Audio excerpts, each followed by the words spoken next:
All right, everyone, welcome to another exciting edition of the Bulletproof Entrepreneur podcast. My guest today is John Dutton. He's the founder of the Discomfort Zone newsletter on Substack. He's a creative brand strategist, writer, and author. His new book is titled 2084. It was released in April of 2024. And I'm pleased to have him here on the show today to tell us a little bit about himself, his entrepreneurial journey, as well as some excerpts from his new fiction book, 2084. So, with that said, John, welcome to the podcast. Yeah, thanks, Chi. It's great. John, so let's get into it. So, tell me a little bit about yourself and your entrepreneurial journey because um, looking at LinkedIn and looking at your bio, you've done quite a bit over the years, and it's not very easy to put you in a particular box. When you want to say, are you a writer, or are you a copywriter, or are you a what? It's not very easy to just box you in. So, how Mm-hmm. did your career evolve over the years? Yeah, it did evolve. I wouldn't want to be boxed in, although, there's a danger to, I guess I've been working long enough that at one point you do a bunch of different things. And if you're any good at them, well, it sort of all adds up. And then people like to, I guess they like to put people in boxes. Maybe you suffer from the same thing. If people might think of you as, one particular thing, ghostwriter or whatever it is, right? And that you don't exactly want to be, you want to evolve as well, right? So it's an interesting question, but obviously I've been alive longer than you, unless you look spectacularly young. Pretty sure I've been alive longer than you. So at one point you do a lot of different things, right? So I'm originally from England. I live in Montreal. And I grew up kind of wanting to be a writer. I was my first, when you're like 8, 9, 10 years old, what do you want to be? I would have said a journalist, to be honest with Mm, you. And as soon as I started really understanding, doing communication studies, really understanding what the reality of the press was, mm, especially in Britain, mm, it was so shitty that I was like, I don't want to do that. That's terrible. It seemed like they just ruined people's lives all the time. It didn't seem like there was much positive going on there. And then I discovered cinema. I was always just a TV addict, like most people in Britain. But I did a degree in cinema, and that led me to, get a bunch of skills under my belt that I could actually apply in the real world. And I moved to Montreal right after getting my degree. So I just went out to try to get a job in the field of TV or movies as either a director or an editor, which was insanely ambitious because the typical thing you tell people, kids starting out, is start at the bottom and work your way up, and that is perfectly good advice. So I was either too dumb or too ambitious or whatever it was, and I was like, no, I'm going to be, a director, like, which is, it's completely, I mean, of course you can be, in the sense that if you, like, I don't know, Spielberg or somebody started doing their movies, they got some financing from friends and family, and they make stuff. Yeah, yeah. that's one way of starting from the bottom as a director, right?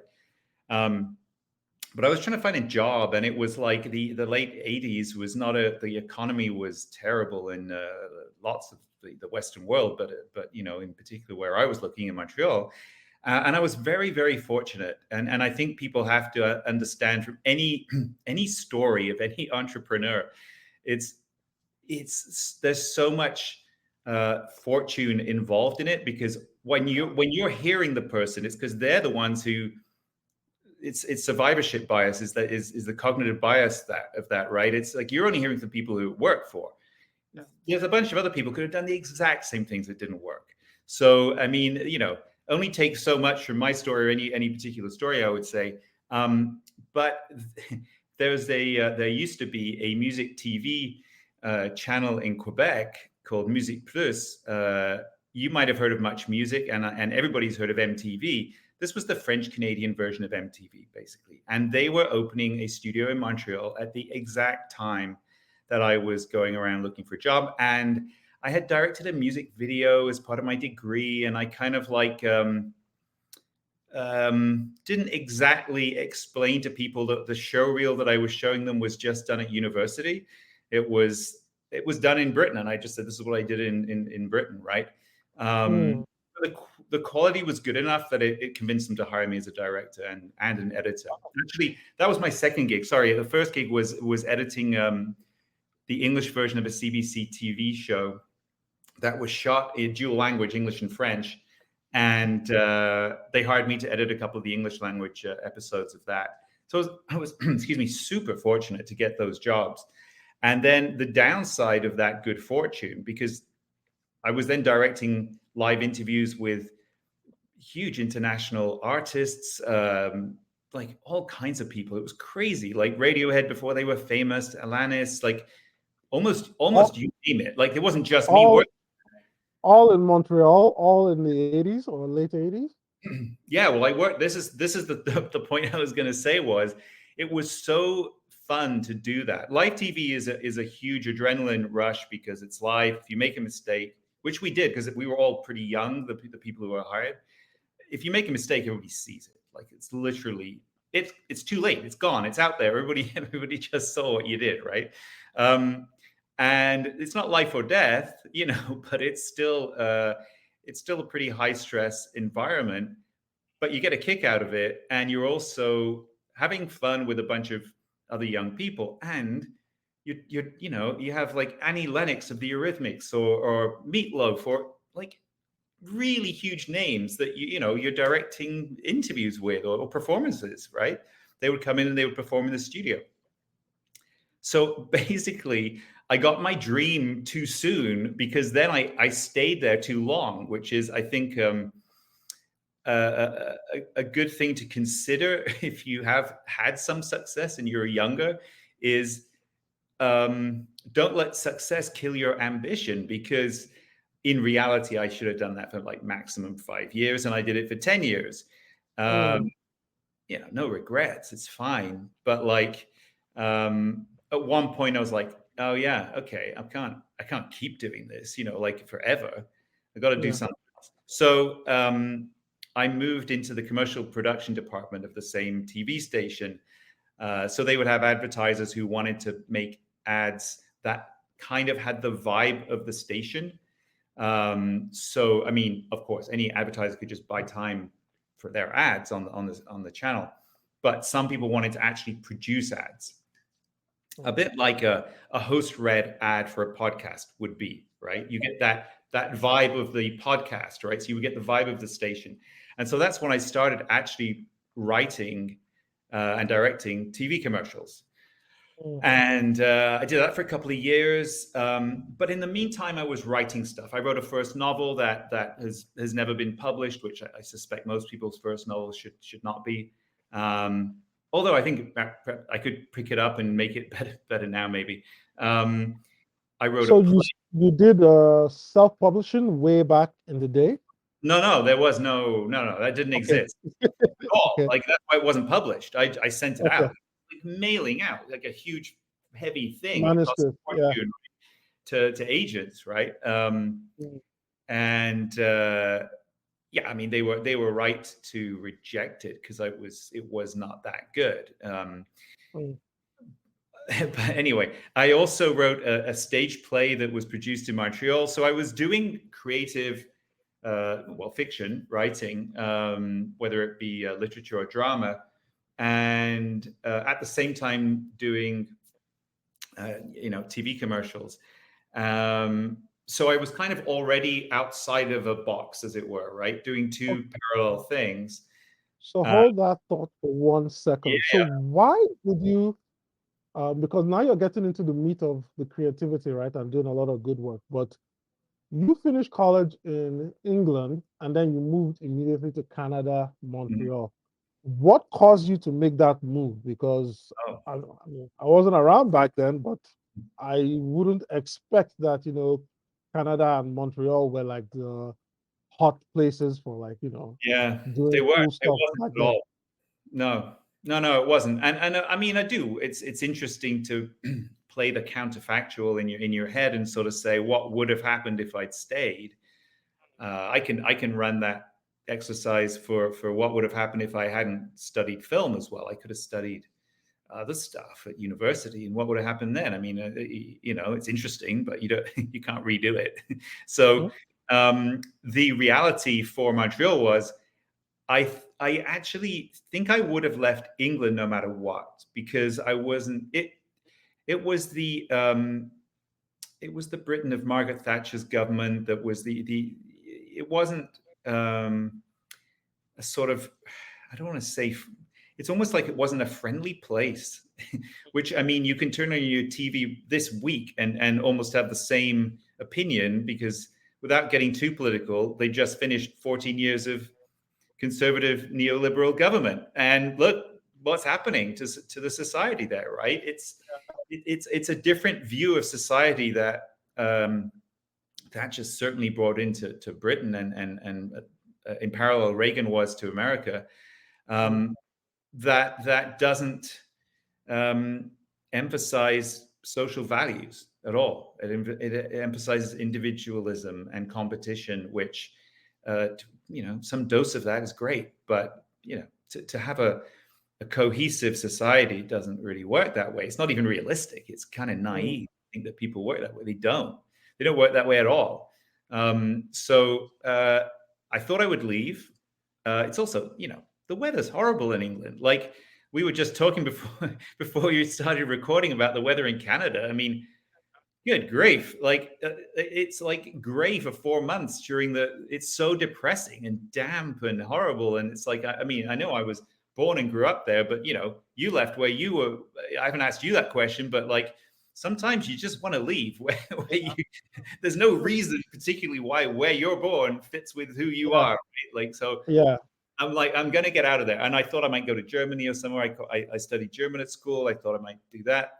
And then I met a French Canadian girl. So without getting into all of the personal story, I had an opportunity through her to move here, basically to Montreal. That's why specifically Montreal. And believe me, people were telling me it was a ridiculous, idea, because there was the NFB, the National Film Board. All that people knew in Britain was the National Film Board of Canada. And they were like, oh, they just cut loads of their jobs and all this. And I'm like, okay, well, I'm going anyway.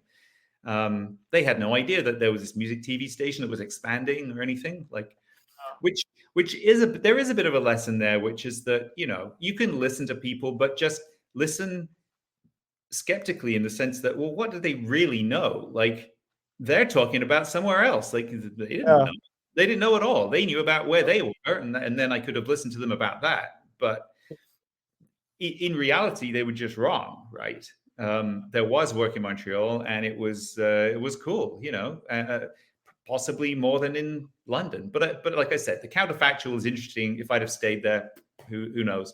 I could be world famous now, and it would be completely different. You don't know, right?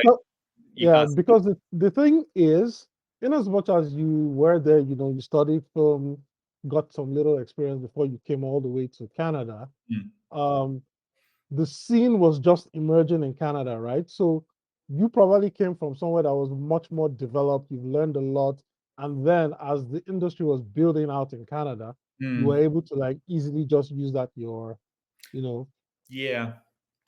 that you made in school to launch you into a position where you probably wouldn't have gotten if you had stayed in the UK. I definitely wouldn't have.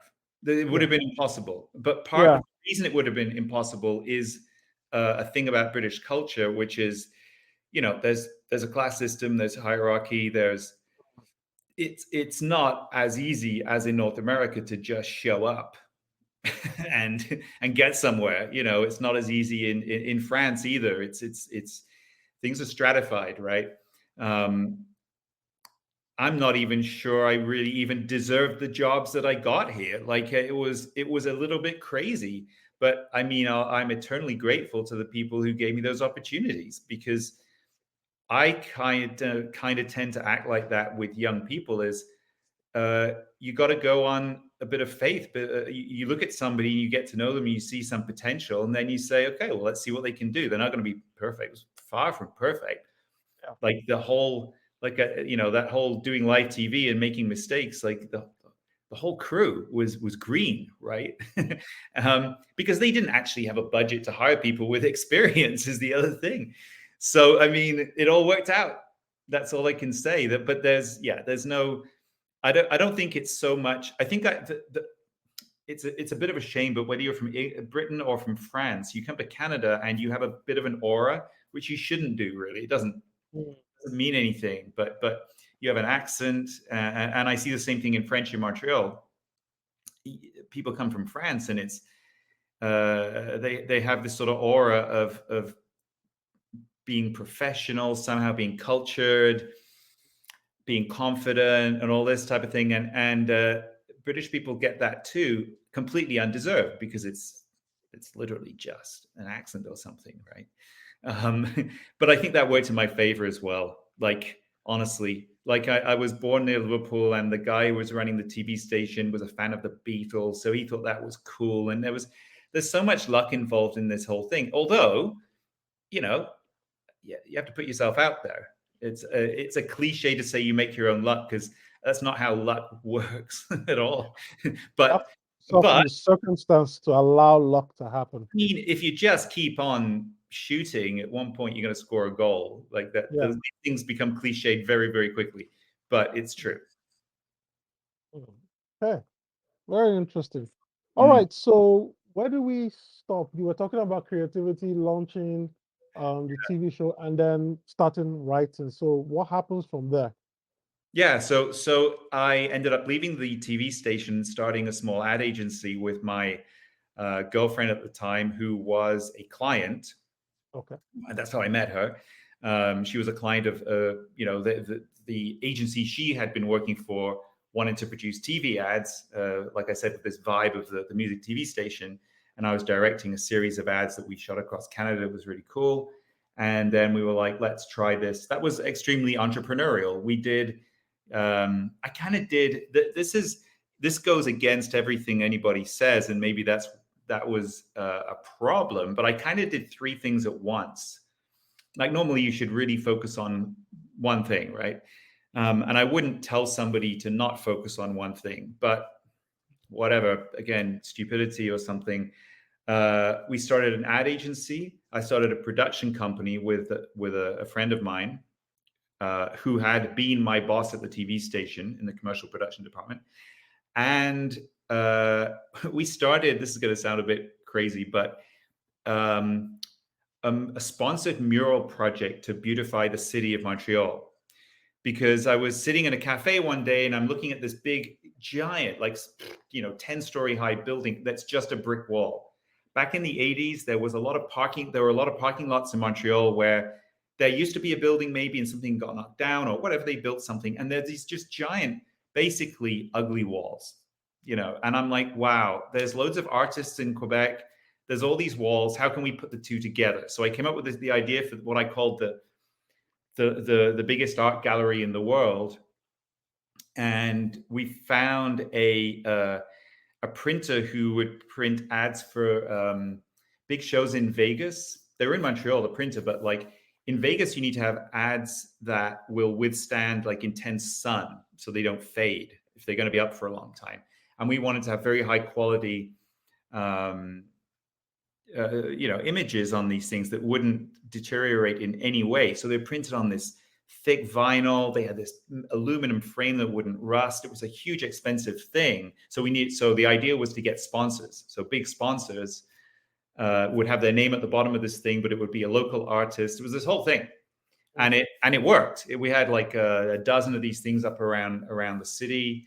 And the only reason it actually stopped working was because a political reason with the city, that the city kind of, what's the word for that? It kind of became a bunch of different boroughs instead of one whole city. So suddenly it was very complicated to get permission to do these things. So anyway, bunch of different stuff.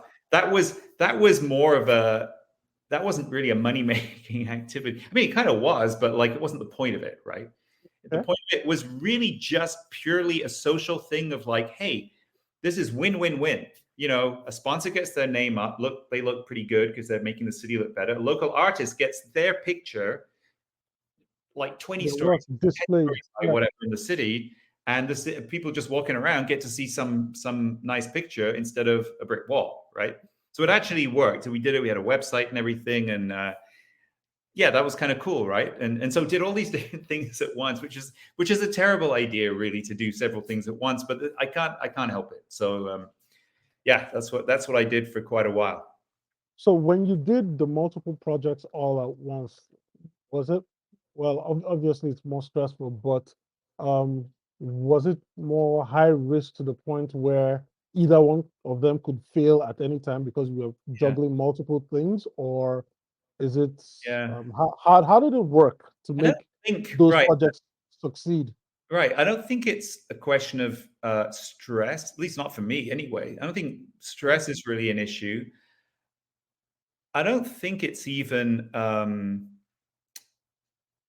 focus that's an issue, really, because if you can focus on different things, I don't know. I'm not the world's biggest fan of Elon Musk, but he certainly focuses on a bunch of different things at once and Yeah. succeeds to a greater or lesser extent. You can Uh, say, well, this thing's failing, that thing's failing, and you might be right, but like he's done a bunch of stuff, right? So I don't think that's the thing, right? Is that there's these counter examples where you can say, look, you can do more than one thing, and I understand why people say focus. I get it, I completely get it. But the downside of that is you're putting all your eggs in one basket, right? And if that basket, if you drop the basket and the eggs break, well, that's it. You're done. Whereas if you do a couple of things, it's a tricky line to walk that, right? And so what I would say the real answer is the reason that I'm no longer doing any of those things is really economic reasons. Like not because of lack of focus or stress. It's just like I don't think we didn't have like a business development person for the ad agency. We just thought we could just do the ads kind of thing. It was naive, really, to think that way. So we did good campaigns, but we weren't making business happen, right? That wasn't my job to do that at all. I was the creative director. So that was why that business eventually didn't really work, and why I started working freelance as a copywriter. In fact, um, the production company was really a similar type of thing, but like you know, it's tough to run a production company. Like there's a lot of competition in any given city to make that work as a business, and I don't think that my partner was business minded. He was a producer, and so I think it was a similar kind of like failing. I'm not a I mean, I might be strategic for other people doing creative strategy, for brands and stuff, but that's not business strategy, right? I don't have an yeah. MBA or anything. And I don't think it's not even something that kind of concerns me. And if it had have concerned me, maybe things would have gone better. But like, Mm, I don't really, I mean, this is going to sound weird. We're talking about bulletproof entrepreneurs. I don't do things for money. So if you're not going to do it for money, well, then you're probably at one point not going to make any money. It's kind of pretty straightforward. But I mean, I think people need to think very, very clearly about the reasons that they're doing things. You can be an entrepreneur, but like if you're, and of course, you can measure success if you have a company in terms of the balance sheet. And of course, that's the way to measure the success, right? yeah. But in terms of your personal success, if you're measuring it in terms of money, I think you're probably making a mistake because you have one life. Unless you Yeah. believe otherwise, you have one life, and there's more important things than money. It's as simple as that, right? Money is really good for like exchanging goods with people that you don't know. That's what it's good for. It's not a measure of value or anything. It's not even a great way of necessarily paying for services, even, right? Mm, Like this is we can dig a big hole in to, start talking about capitalism, but like there's subtly different ways of doing things that we see all the time, but we don't think about it in terms of people will do things for influencers or something where there's no money changing hands whatsoever, right? Like that's still an economic system, right? You can do a favor for your friend. there's still some value to it. There's loads of value. That's just it. But it's hard to measure. So we have a system with stocks and the stock market and quarterly reports and this kind of thing, where it's people's jobs to be measured, to produce measurable results. But the whole system gets incredibly biased towards that one way of measuring success.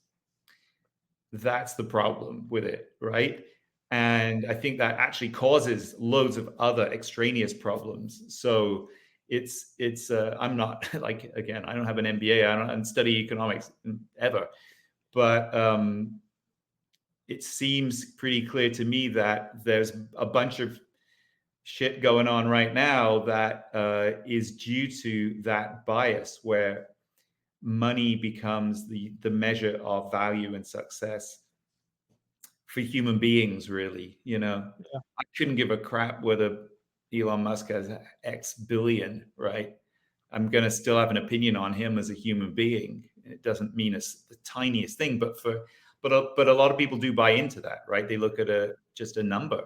And if you want to be a number, okay, be a number. But like, it's not, when you put it like that, it's like you can see how inhuman it is, right? Like, I don't think anybody really wants to be a number deep down inside, So that's what you're doing. If we all live in a system where we need money to buy stuff to eat and live somewhere, obviously. Pay bills and pay rent and everything. Yeah.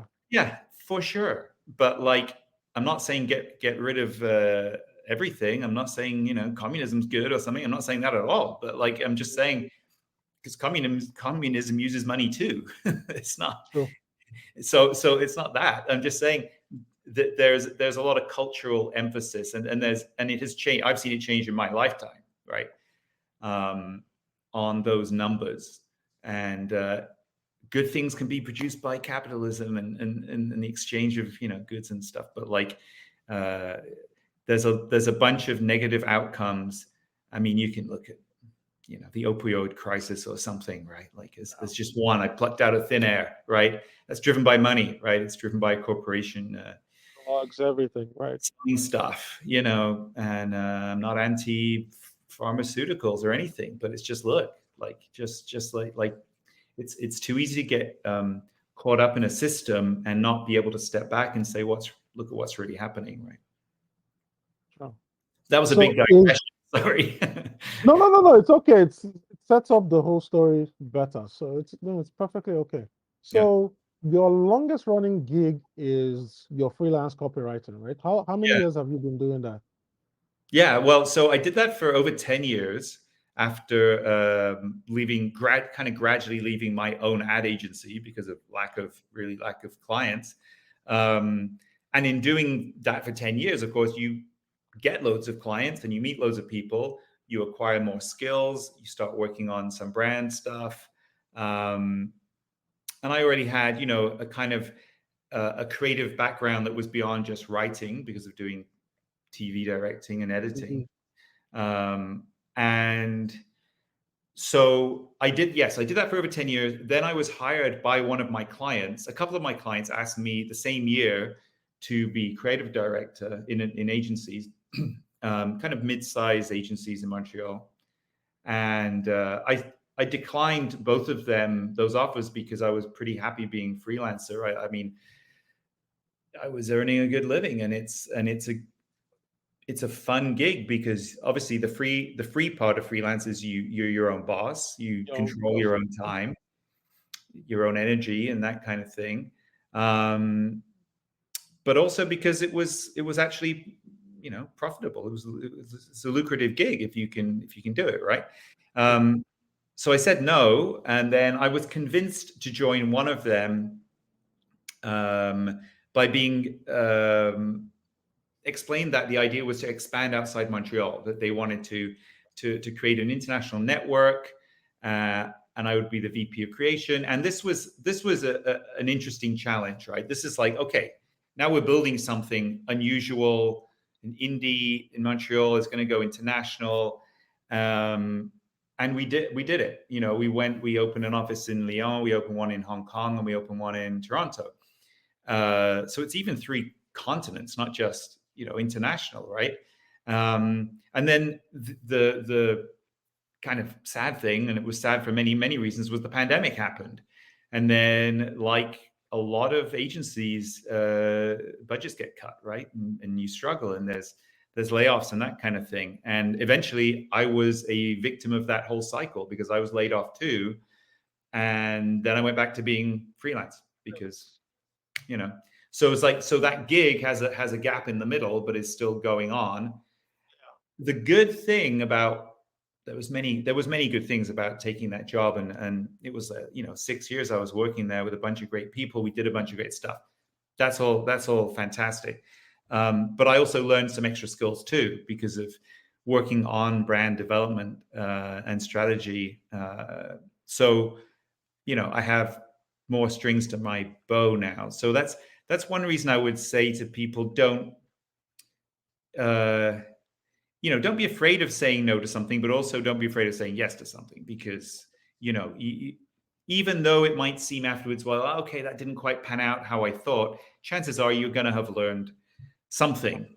Actually, even if it's a failure, you'll learn something, right? Yeah, because what I noticed, and I wrote this down based on what you were saying, is that for someone who studied film, you've had a career doing so many different things where it doesn't relate to film, but it relates more to creativity and being able to think, apply yourself, learn on the job, and then create an offer or a service to support some economic value for a Yeah. company, whether it's creating ads, movie, TV, whatever it is. So does that mean that, take for example, someone listening to this thinking, hey, I'm trying to start this company, I'm in business school or accounting school or nursing school. Do I focus only on just developing my one skill set, or do I try and build more of creativity and use my hard skill plus more creativity to find ways to, continue to stay economically viable? Because that's the main thing we're trying to like teach Right. people in our conversation, right? How Yeah. do you stay resilient where, like you said on TV, the world is, in a very flux state. Everything is uncertain, lots of layoffs, even from the pandemic to now with AI and everything. It's just getting more frustrating for people to figure out what can I do to make a living. So the true line of creativity came through in your background, but I want you to say something in your own words. Yeah, that was very, very good point. I would say to anybody, the thing is, creativity can be a scary word for people because they'll think that it means they have to be able to draw pictures or come up with ideas for stories or something, right? Yeah, those things are creative, but like creativity is just finding new, it's opening doors to things, right? It's finding new ways to do things, to seeing things a different way. Okay. And there is huge value in that for any organization that you're trying to either start yourself or work for, right? It is a bit reflected in, I won't lose the thread of what you were asking, but the fact that I studied film was very helpful because it wasn't just, because you can study film and all you're doing is watching movies, right? Which is totally fine to do. Study film, that's cool. Movies are interesting. But 50% of the degree that I had was practical. It was making movies, right? And actually doing photography as well was a minor. So I learned how to edit. I learned how to shoot.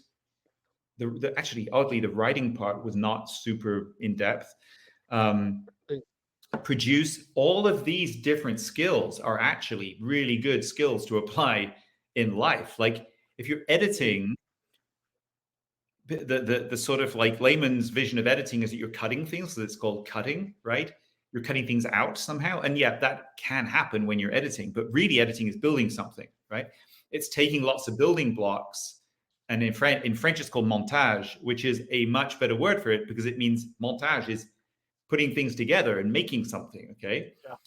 You're amassing something, right? It's like your montage, like you're building a mountain, like a mont, right? So you're putting these things together, right? And like puzzle pieces and stuff. And oh, you move this thing over here and it changes how you view it. And of course, young people today have all this ability on their phones to edit, right? Like it's it's Yeah. second nature, right? Which is great, but it certainly was not at all when I was a kid, not even close. Like it wasn't Yeah. impossible, in fact, almost to do.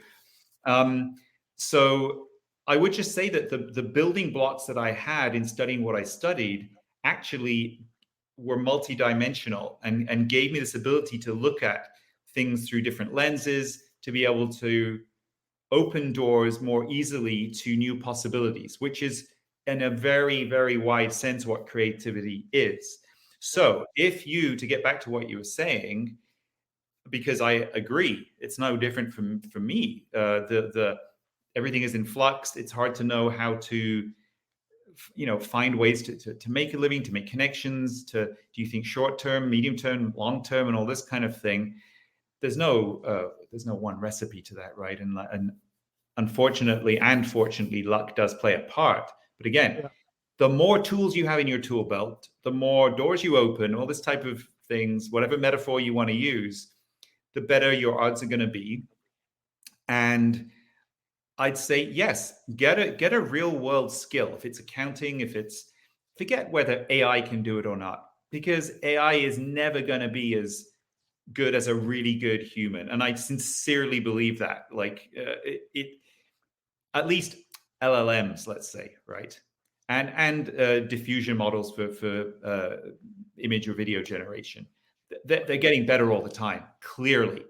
But the really, really talented people will always be better, and they're what they're going to do is just use those tools anyway to make even better stuff. Better stuff. Yeah. In fact, really, AI is making us more intelligent. Like I wrote a piece about it like 2 weeks ago. It's not making us less smart, because it might be easy to think, wow, we don't even need to use our brains anymore, right? We have these things to do all this stuff, or we don't need to take photos or whatever it is, make pictures, or write emails or something, right? Actually, in reality, what we have is the ability to access all of human words or pictures or whatever it is. And of course, there's more ethical and legal aspects to that, which are not fantastic. There's a bunch of stuff being just stolen by giant corporations. Yeah. But if you're a person using it, if you don't have an ethical objection to just using it, as long as you're not passing it off as your work when it was 100% AI, which is of course completely unethical too, and you'll get found out pretty quick. There's no point doing that, right? In reality, you just made yourself way smarter, right, and way more skilled. So I think that's the way to look specifically at AI, but more generally, I think creativity is a kind of just a mindset to being curious, learning, using your imagination.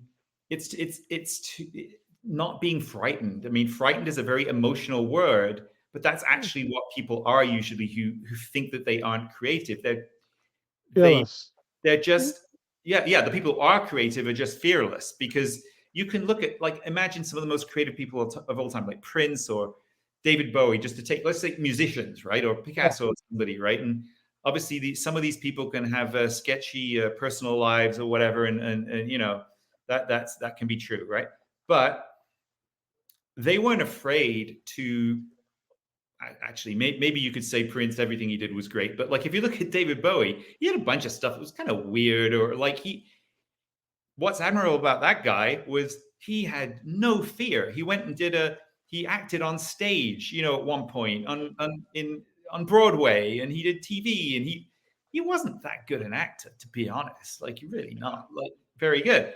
But my God, the guy was fearless. He did it anyway. And if he'd have been total shit, they wouldn't have hired him to do it at all, right? We see that kind of thing. So I would say, just don't be afraid to try things, to open your mind, to open doors. And I really like that metaphor of opening doors, because if you're scared of what's behind the door, well, okay, you're in some sort of thriller or horror movie or something. I mean, but that's not life. Like life Yeah. is, you open the doors, and it's of course, new stuff is scary, right? Yeah. Like, different new stuff is scary, and that's a big psychological reality for people, for human beings. Of course, people don't like it when suddenly there's, I don't know, transgender people or something, like, oh, it's different, it's scary. Like, who pick a thing that people, I don't know, conservative people complain about. They're really just scared of something that's completely different to their reality. Different. They don't like Yeah. it. It's just a gut thing that they don't like. It's might be aesthetic, but it's basically just fear, right, of something Emotional different. reaction. Yeah. Yeah, Something different. it's completely obvious that that's what it is. And that reality for those people is real. Like, it doesn't mean necessarily that they're horrible people, right? Like, that's that's the way to bridge that sort of polarized gap there is, yeah, of course it's scary that when things change and when things are different, right? It's scary when some stranger comes up to you and you can't make out what's going on with them. They're wearing something weird or they look weird.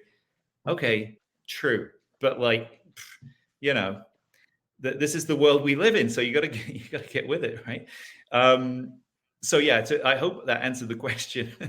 It went again, No, tangent it there. did. I mean, you summed it up nicely. Just have to be fearless, and the analogy of the montage, right? Build Right, a board of right. things Yeah, without, yeah. yeah, It's not without easy. having to always rely on what you know. It's not easy because No. everybody's making it up as they go along. Nobody knows what's going on. Yeah, and I mean, look, and I'm not saying this to, like, pat myself on the back, but, like, I was fearless when I moved here. Again, you could call it overconfidence. Young white guy, what a surprise! Too much confidence, right? Like, yeah, okay, but still, that was the reality, that I was fearless. You could call it stupidity, you could call it naivety, whatever you want, but it was definitely fearless, and it worked out, right? So that's what I would say to people. Of course, you might have a higher bar to cross if you've immigrated from a country where you look different, let's just say, right? Like, I did not look different, although my barrier was speaking French. Actually, I had a barrier, and I had to overcome that fear When you of first came, you didn't speak French? I spoke. Well, the trouble is that the French you learned in England is not the French they speak in Quebec. I don't know if do you speak French? Oh, Okay, no, but well, I understand a little bit. I learned some in school. have you been to Quebec? Yes, I have. So you probably heard people speaking and being like, "Ooh, that I sounds a bit didn't different." understand what was going on. Yeah. Right. Yeah, exactly. So I learn a thing and I'm like, yeah, I was good at French at school. And I come here and I'm like, what the heck? Like, what is this language that everybody's speaking? And it's just a kind of really old French, actually, that hasn't evolved the same way as it has in Europe or Africa or other places, right? It's cool, but it's completely different. So that was the problem, was like, oh shit, my je m'appelle John is suddenly, that's it. Like, I'll say whatever I say and then they'll say something and I can't understand. So I had to get beyond that. That was my barrier. That was the thing that I had to be especially fearless about, that was difficult. So everybody has a thing, I guess. And it's not easy. Yeah. And some days it's harder than others and that kind of thing. But also, you don't know. The other thing I would say to try to encourage people is, at least having been on the earth for a while now, is because if I could go back in a time machine, right, and see a younger me at different periods of life when maybe I was struggling a bit, I don't want to make it sound like this has been one up and up, line going up all the time. No, not at all. Obviously, right? Like, again, I had an agency that failed and these kind of things, right? And the mural project that had to end because the city amalgamated, and right, these things happen, right? So it's the question is, okay, so what I was going to say was, if I had a time machine, I would go back in time and tell my younger self at different points, don't worry, it'll turn out fine. I mean, of course we can't guarantee that, but like, I can go back and more or less say that, like, try not to worry so much. On average, it's going to work out. Yeah, there's a good chance. The reality is we don't know the future. The scary side of the flux, right, is the unknown. But the good side is the unknown too, because there can be all kinds of good things coming up that we also don't know about, and we can't we can't rely on them. It's not like you can sit on laurels and say, well, everything's going to be fine. You can't, you can't manifest stuff just based on nothing, right? Like you got to work at stuff, and put yourself out there. But the main thing that you have to do, I think, also is what we're doing now is have conversations with people, right? Get to know people, have conversations. We're all much, much stronger together than as individuals, right? And I think it's great you do this podcast. This is an effort to reach out to people, to share things with people, to connect people. It's fantastic, that kind of thing, right? And we have, the downside of the some of the stuff that's gone on over the last couple of decades. The downside is a bunch of negative outcomes of social media. The upside is it is actually easier to connect with people. You're not stuck in your little town. And it's not just digital. It's also transport or something, right? We can go for it. It was a long way to go 100 miles from where I lived when I was a kid. It was super. 50 miles was super far, right? Yeah. There's a different way of thinking about things now, and obviously with digital connections, the world doesn't, is the same distance to Australia as next door. So that's the other thing is the connections too, right? Like I would say to people, try to do genuine networking in the sense of not sales networking. I mean, that's fine if you're trying to do sales. That's your job, that's fine. But I'm just saying, on a human level, you don't know. Again, you open a door, there's somebody or there's 10 people standing behind that door, and 2 of them are going to help you. And maybe they're going to help you in 3 years' time. That has happened to me many times in my life, even doing business development for myself when I was a freelance copywriter. Sometimes things pay off 2 years later. Like, you don't know. And they can pay off big time. Like somebody, they email you, they phone you, they message you, whatever. And it's like, oh yeah, I remember. Well, you don't even remember. You have to like look at them up in your Gmail or in your LinkedIn or something. Like, oh yeah, who are you again? Oh yeah, right, yeah. It's all worth it in the end because of the you never know factor, which is the upside of the unknown, right? Is that you don't know in a good way what things can work. So I would say connect with people too. And that's also a way of being creative, because you can always learn things from other people. Cool. And as we start to wrap up the show, I want us to end on your book. Oh, So yes. tell us a little bit about your book. Right. So I had an idea to write a novel the same year that I was hired by the agency, based on the idea that in 2084, which is obviously the 100th anniversary, the centenary of the mythical 1984, right, of George Orwell, where everything is this terrible surveillance state, perpetual war, and all this kind of thing. My idea was, in 2084, there is a let's call it a country, but it's not exactly a country in the way we think of it right now, where everything seems perfect. And they want to mark this centenary to show how great things are, in contrast to this fictional 1984, right? So the basic idea was that there's this utopia, and I had the idea of setting it in this country called the United Corporations of Canada. So it's a kind of end game of neoliberal capitalism where things are all corporatized. Everything is. There is no other government. There's a board, and that's it. There's a corporate board that decides things. Okay, they get elected. Everybody's a shareholder, and everybody has to just watch ads every day to get a kind of universal basic income. And you can work if you want, but you don't have to. It all seems fantastic, right? And the story's set in Toronto, so not far from where you are. And then because it's a story, things are not what they seem, right? Mm-hmm. So without giving away the story, this is the basic setting is this. And the main character, there's two main characters, a man who's a sculptor who is hired by the United Corporations of Canada to create a piece to celebrate this centenary, okay, to show everybody how amazing life is. Life is good. That's the kind of brief, right?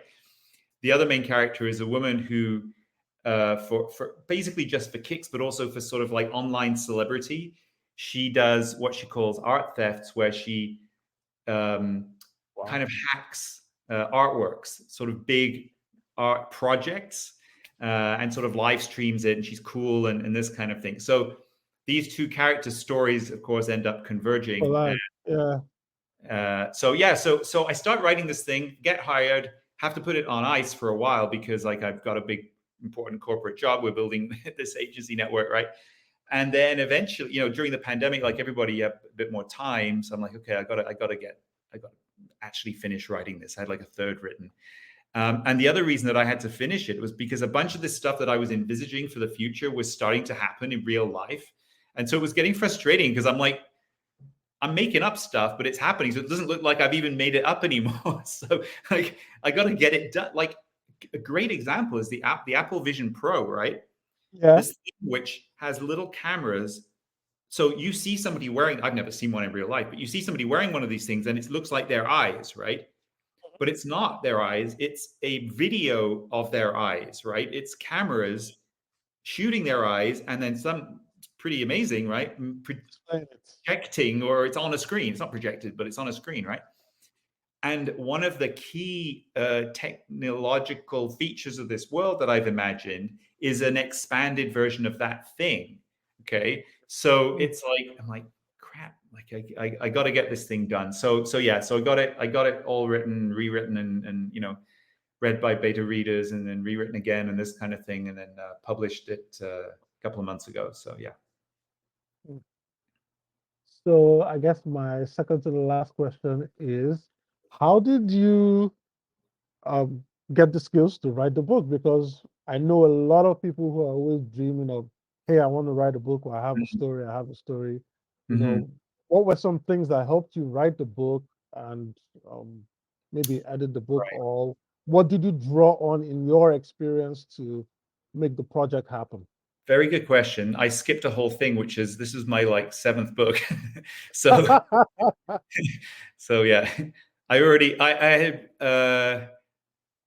I mentioned I wrote a novel that has never seen the light of day. Fine. I wrote a bunch of short stories and I self-published them as a kind of like test to see how self-publishing worked about 15 years ago, I want to say. Then I published a novel that I had written in 2003 that I had written in in a blog format at the time. Okay. So I was like constantly publishing a blog, knowing that I was going to put the whole thing together as a novel. So it was a fictional character. And in fact, a lot of people, it was really published, and a lot of people thought that it was real. Like I would get emails from people concerned about the character, the main character, and her life. And I had to be like, no, it's I'm giving you the scoop now. It's just fiction, right? So I published that one. Then I published a trilogy of young adult kind of sci-fi fantasy novels. And then 2084. So the answer for me is I already knew how to write a book. The answer for anybody else is there's loads of ways to write a book. I mean, there's podcasts out there. There's books. There's all kinds of things, because there's the I guess really black and white definition of how to write of what an author is. A fiction author is you're either you're a planner. It's called a pantser or a planner. Okay, so if you're a planner, you plan the whole thing, and then you write it. And if you're a pantser, it's called that because you write by the seat of your pants. You just write, and you don't know where it's going, right? And some people can only do one, and some people can only do the other. I think that most people probably do a mix, and I do a mix. Like, I think it's really hard to write. I think Stephen King does it. And I think that's why sometimes his books maybe don't work quite so well. But I think he's a pantser who doesn't always know how it's going to end, right? I think it's really a bit weird to write a story and not know kind of how it's going to end. I mean, I don't know. It's not that way. I guess it's fine. Like, I'm not. Who am I to say it's not good? But like, I want to know, but I also want to keep a little bit hidden from me when Mm, I'm writing. I don't want to know exactly how it's going to end. And 2084 is a good example of that. Or my previous books too. Is as you get there, you have a kind of vague out. I mean, you could plot everything if you wanted to, and that's fine too, right? I would find it probably a little boring to do that, but like I get it. mm, If you want to do that, then do it, right? But I find it interesting to have a kind of outline that you can hang things on in a story, mhm, and as you go, you get like it's what creativity is. You have new ideas, all the characters. You're like, well, this character wouldn't do that. Actually, the thing you thought that they should do or you needed them to do to make a story move somewhere, you're like, you know what? I'm trying too hard to push them to do something. In mhm, fact, they would do this. So then what would happen after that, right? There's all kinds of books, and if you're writing a thriller, maybe you want to tightly plot it, right? Like no problem, do that, right? Um, I like to leave it open a little bit. And sure enough, the end of 2084 basically ends how I imagined, but the actual ending, the final chapter, is not something I'd imagined at all until after the first draft, even. So that's kind of fun. So because I was just thinking about, the work I do writing for clients and writing for magazines. I Mm, never write an outline when I'm writing an article. I literally just try to rest as much as possible, sit mm, down, write, and then by the time I'm writing everything out, mhm, I now edit at the end and say, okay, I need to move this up here, yeah, and I need to make this work. yeah, And I've never really thought that. And I have another friend who's like, he outlines every single post, yeah. every thought is like bullet points, and I'm like, it doesn't work for me because I don't even know what I'm going to write until I sit down and I'm writing. And it's Yeah. always been like that, like even in college and exams and what I always tell my friends, I don't even know, I just read the book. I don't know if I know the answer or not, but I'll find out when I get there. And I think that's that's completely valid. And in fact, especially because I write nonfiction too. I write articles and like the newsletter that you referred to and stuff.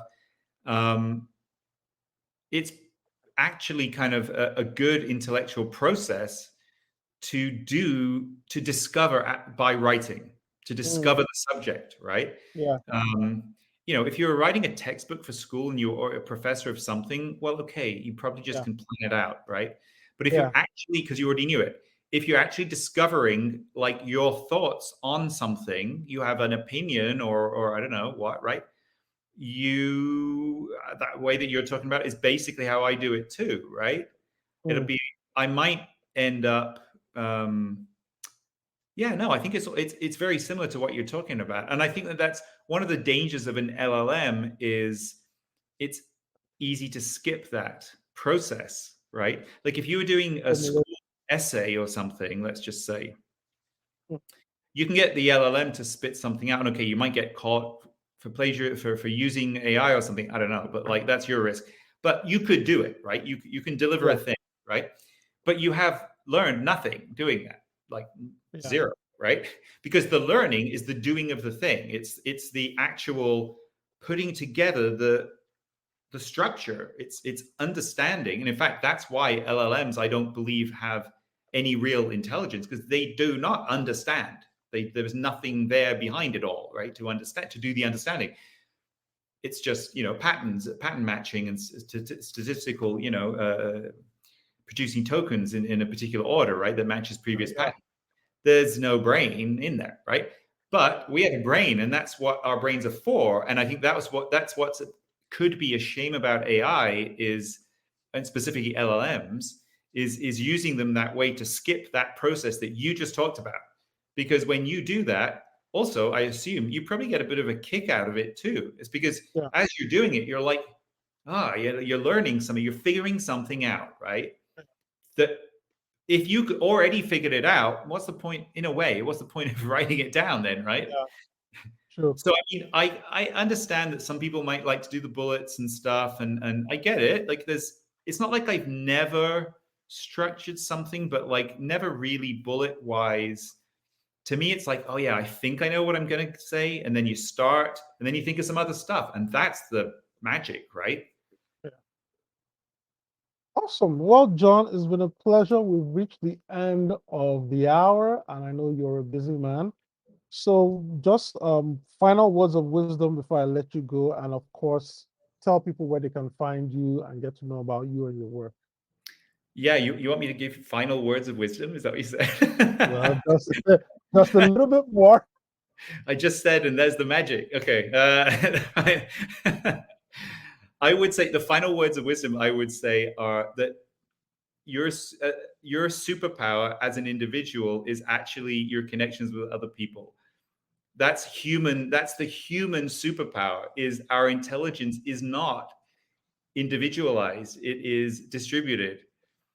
In fact, it's distributed within our heads. There's modules and stuff, right? There's two sides to a brain, for example. I think that's one thing if you want to get into anatomy.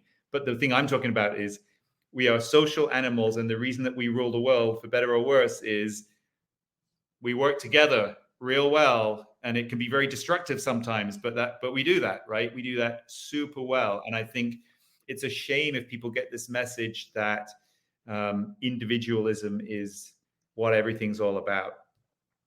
No, you that's the path to disaster, really. You won't even do yourself a favor if you do that, if you look at things that way. So there's my words of wisdom. There you go.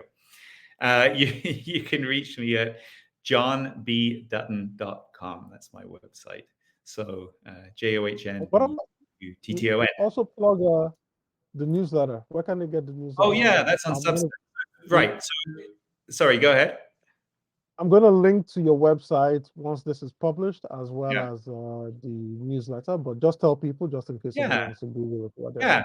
Discomfort zone. It's the feedback loop between culture, tech, and brands, and it comes out every second Thursday. It's free, at least right now. And if you go on Substack and you search discomfort zone, you should find it. I guess it's, well, I'll put the link. Yeah, I guess it's substack.discomfortzone.com. I'm not sure which way around those things go. But yeah, I'll put the link. Don't worry. Yeah. Sounds good. Cool. All right. I really appreciate it, Chi. It's been great. Great questions. And I love what you're doing with this. And I really hope that this particular episode helps somebody on their journey somehow. Thanks a lot, John. I appreciate it. And thank you for taking the time to come share your words of wisdom today on the platform. I'm sure viewers, readers, listeners are all going to get a kick out of it and learn something new to help them in their entrepreneurial journey. Yeah, and you know what? If they do, I'd love to hear from people too. They can email me. Yes. John at johnbdutton.com. They can send me a message.